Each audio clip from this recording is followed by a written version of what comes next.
Olá, hoje é 13 de abril de 2019.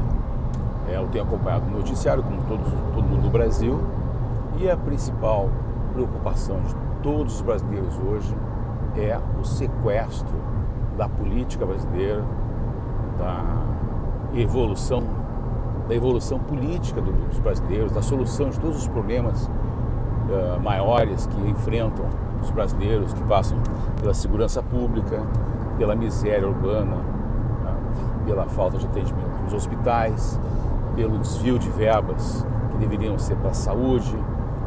Então, o Brasil, que está hoje sequestrado pelo crime organizado em várias esferas e em várias especialidades, então envolve hoje um esforço nacional para combatê-lo e libertar o Brasil para o seu potencial, né?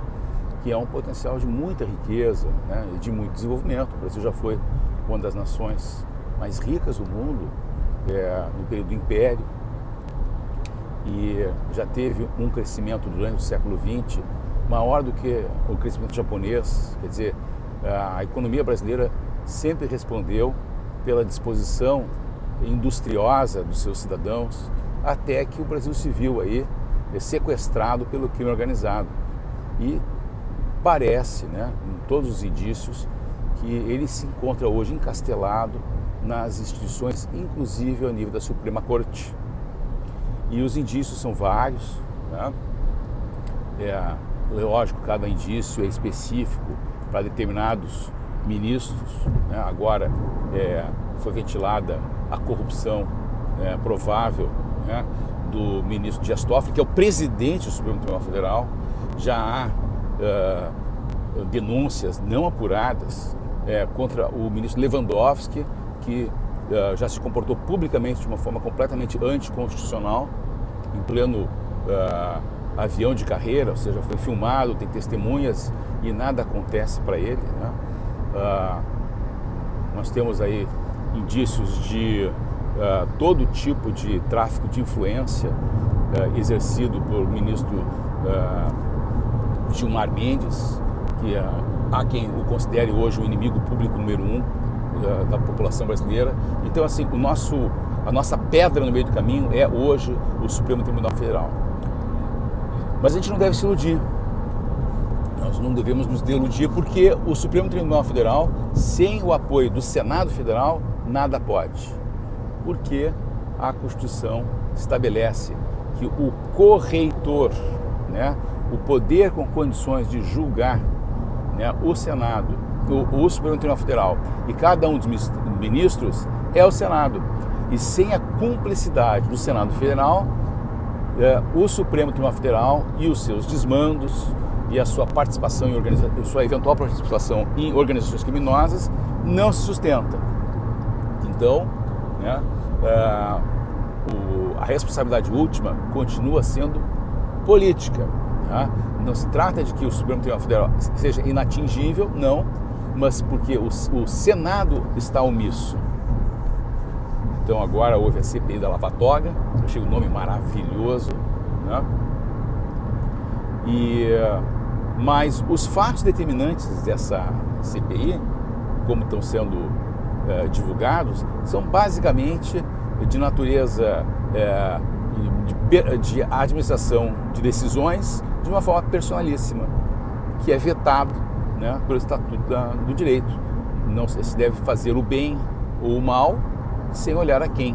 Ou seja, a justiça tem que ser cega em relação a quem é aplicada e ser específica em relação aos atos que são sancionados pelo judiciário. E o que está se vendo é o contrário. Cada dia tem uma jurisprudência diferente, oposta à jurisprudência já estabelecida pelo próprio Supremo Tribunal Federal. Ou seja, faz o que se faz dependendo do cliente. E isso é uma coisa escandalosa, né? Não só a nível brasileiro, mas a nível mundial. Basta dizer que no Brasil foi detectada o maior escândalo de corrupção, o maior roubo estatal da história, não do Brasil, do mundo. Então, isso só foi possível pelo envolvimento, maior ou menor, de agentes em condição de fazer esse tipo de fiscalização, denúncia e julgamento. Basta a gente observar que o COAF, que é um órgão do Ministério da Justiça, antes do Ministério da Fazenda, foi capaz de identificar uma movimentação de R$1 milhão no Rio de Janeiro, de um auxiliar de um dos filhos do Bolsonaro, do Flávio Bolsonaro, mas não foi capaz de identificar, ou seja, não quiseram os funcionários que são parte da organização criminosa e que estão instalados no COAF, não quiseram identificar e denunciar as movimentações bilionárias dos agentes públicos em nome da organização criminosa que foi apiada do poder recentemente. Mas realmente o Supremo Tribunal Federal ele tem mostrado uma capacidade enorme de cooperar com as organizações criminosas e mantê-las com domínio sobre o destino da sociedade. Mas me parece que todas essas razões que têm sido alencadas são insuficientes comparado com uma razão muito maior que o Senado teria para empichar ministros do Supremo Tribunal Federal, mas não só do Supremo Tribunal Federal. A própria Procuradora-Geral da República, que está em fim de mandato, deveria talvez sofrer um impeachment do Senado, como prevê a lei. A lei prevê o poder do Senado de empichar, inclusive, o Procurador-Geral da República. E a grande motivação que deveria ser mobilizadora desse impeachment, não estou falando de CPI, estou falando de impeachment mesmo, foi o não cumprimento da lei eleitoral. O não cumprimento da lei eleitoral, que determinava voto secreto e apuração pública, isso é a lei de 1950 vigente, válida ainda hoje. E o não cumprimento da lei que determinava a impressão de votos em contato com o eleitor no momento da votação, impressão essa submetida ao escrutínio do eleitor que garantiria, olhando diretamente o seu voto, que foi aquela a sua intenção. Então, o não cumprimento a pretexto pífio, isso é gravíssimo, mais grave do que qualquer outra coisa que se poderá eventualmente identificar, e já se identificou, que mostram ações de corrupção, né, ou de tráfico de influência na esfera do Supremo Tribunal Federal. E a Procuradoria-Geral da República participou ativamente, mancomunada, com o não cumprimento da lei eleitoral. Os ministros que votaram contra o cumprimento da lei eleitoral, do STF, do TSE e a Procuradoria-Geral da República, têm que ser responsabilizados e empichados. Eles ali se insurgiram contra uma lei que garantia a democracia, garantia a não fraudabilidade do processo eleitoral. E se isso não for feito, tá logo, breve vai haver uma nova eleição. E dessa vez havia um representante das Forças Armadas atuando ao lado do Dias Toffoli para impedir a fraude eleitoral, que quase aconteceu, porque a votação que o Haddad teve na última eleição não corresponde à realidade das ruas. Aquilo já foi fraudado, sem a menor dúvida. Quando o Bolsonaro participava de comícios em cidades, nas capitais do Brasil, muitas vezes o Haddad estava também promovendo comícios das mesmas cidades. E enquanto que o Haddad tinha 20, 30 pessoas assistindo ele, pagas, o Bolsonaro mobilizava milhões de pessoas. Estou falando aqui de Manaus, por exemplo, em fim de campanha. Então, essa votação que foi atribuída ao Haddad, isso é resultado de fraude, que não foi suficiente para retirar do Brasil o seu desejo, que era eleger o projeto e a pessoa do Bolsonaro e sua equipe.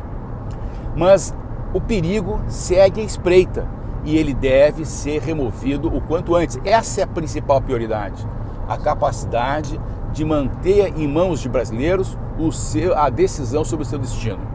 E isso tem que ser enfrentado como absoluta prioridade política e institucional pelos brasileiros.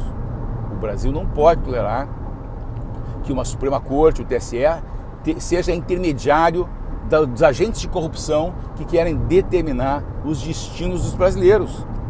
Então, o impeachment das pessoas que votaram contra que se posicionaram contrários à aplicação da lei eleitoral, pessoa por pessoa, ministro por ministro e a Procuradora-Geral da República, é a absoluta prioridade do processo democrático desde a eleição do Bolsonaro.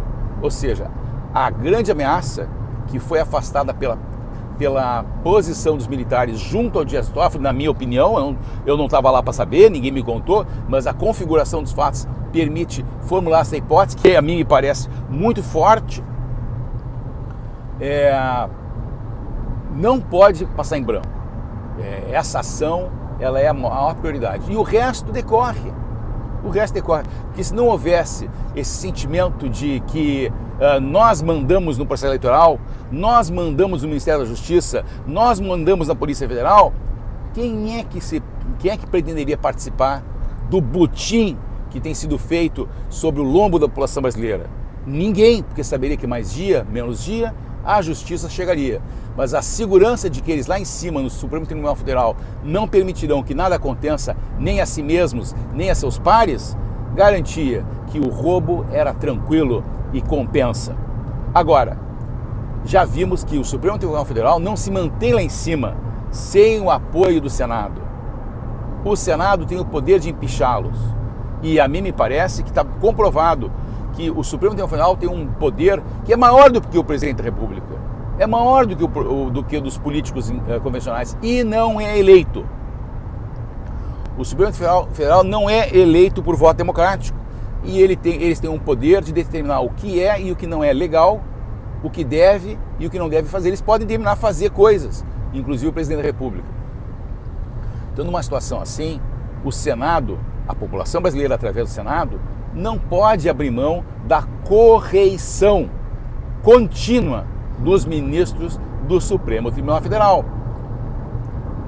O Senado, como representantes da população brasileira, não podem abrir mão do exame contínuo, agudo, do comportamento de cada um dos ministros e também da Procuradoria-Geral da República e também, é claro, do Presidente da República, como a lei termina. Quem fizer bobagem, o Senado tem que ter a iniciativa, a honradez e a prontidão para tomar as medidas. E não está tomando. Então, tudo que se fale do Dias Toffoli, do Gilmar Mendes, do Lewandowski, do Marco Aurélio, tudo que se fale dessas pessoas, temos que entender que eles só fazem o que fazem porque tem o respaldo do Senado Federal. E o Senado Federal só faz o que faz porque a população está dormindo.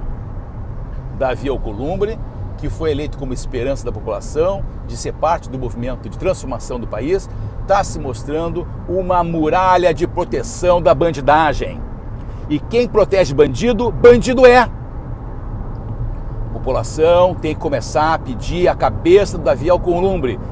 Ele é hoje a muralha que defende Dias Toffoli, ele é hoje a muralha que defende o Gilmar Mendes, é a muralha que defende Marco Aurélio, é a muralha que defende Lewandowski. Esse é o ponto frágil e esse é o ponto forte.